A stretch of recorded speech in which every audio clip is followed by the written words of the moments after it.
षड्यंत्र कांग्रेस कर रही है, यह आरोप बीजेपी का है और बीजेपी प्रवक्ता संबित पात्रा ने एक बड़ा लंबा चौड़ा बयान जारी कर दिया है जो हम लगातार आज तक पर आपको दिखा रहे हैं। संबित जी खुद इस वक्त हमारे साथ मौजूद हैं।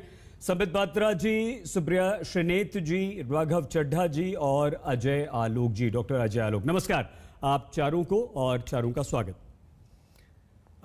संबित जी, देश बहुत संकट के दौर से गुजर रहा है और बीते कुछ दिनों बाद ये राहत की खबर आ रही है कि हम 2,63,000 तक पहुंचे हैं 4 लाख से। ये बहुत अच्छी बात है। ऑक्सीजन की कमी की अब बात नहीं हो रही है, अस्पतालों में बेड भी मिल रहे हैं, दवाइयों पर बहुत ज़्यादा मारामारी नहीं हो रही है। ऐसे में अगर कोई टूल किट का इस्तेमाल भी करता है, जो सवाल उठाता है, तो सवालों के जवाब हम दे दें। बाकी आपने खुद कहा कि हमारे देश की जनता संबित जी बहुत समझदार है और वो सब समझती है, सबको एक्सपोज करती है। संबित जी, बिल्कुल ठीक कहा आपने सईद भाई।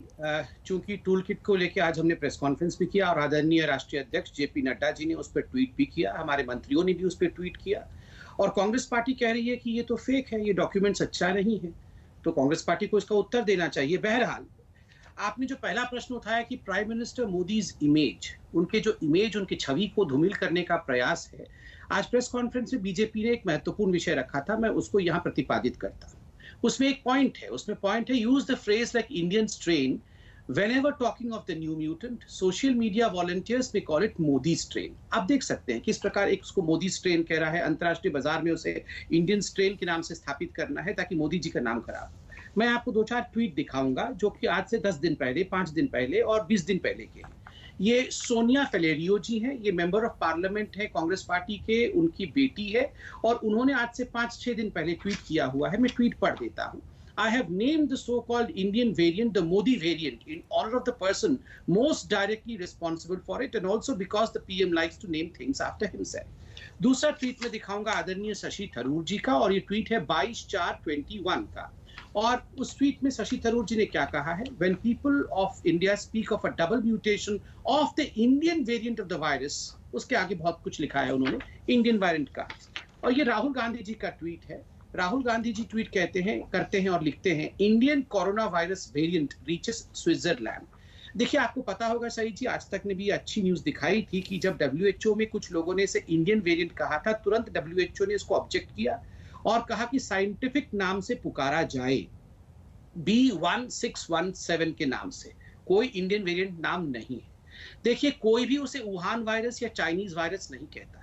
आज पूरे विश्व में खोड़ लगा हुआ है कि किसके माथे पर ये ठीकरा फोड़ा जाए। जब कोई वुहान वायरस या चाइनीज वायरस का नाम भी लेता है तो उसका ट्विटर अकाउंट सस्पेंड हो जाता है। 2 मिनट होने वाले हैं, उससे एक्सीड मत कीजिएगा और अगली बार जब मौका आएगा तो फिर खूब बोलिएगा। मैं कंप्लीट कर रहा हूं, ये सेंटेंस कंप्लीट कर दूंगा। अगर चाइनीज वायरस कोई लिखता है, कोई वुहान वायरस लिखता है, उसका अकाउंट भी सस्पेंड हो जाएगा। मगर इंडियन वायरस और मोदी स्ट्रेन, आप सोचिए, कभी राहुल गांधी ने चाइनीज वायरस लिखा उसे?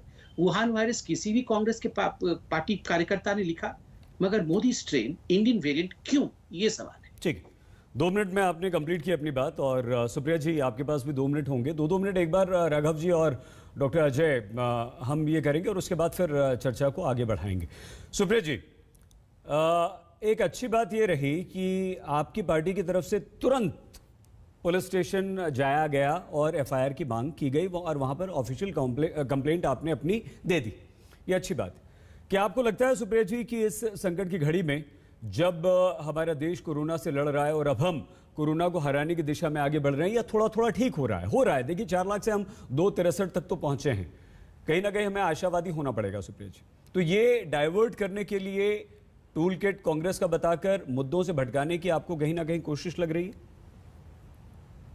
मैं आपको बता दूं मुझे क्या लग रहा है। मुझे ये लग रहा है कि एक चुनी हुई सरकार को और सत्ताधीन पार्टी को जब लोगों की मदद करनी चाहिए। आज भी संक्रमण के मामले भले कम हो गए हो क्योंकि टेस्टिंग थोड़ी सी, लेकिन मौत के आंकड़े अभी भी बहुत ऊंचे हैं। 4,300 से ऊपर मौत पिछले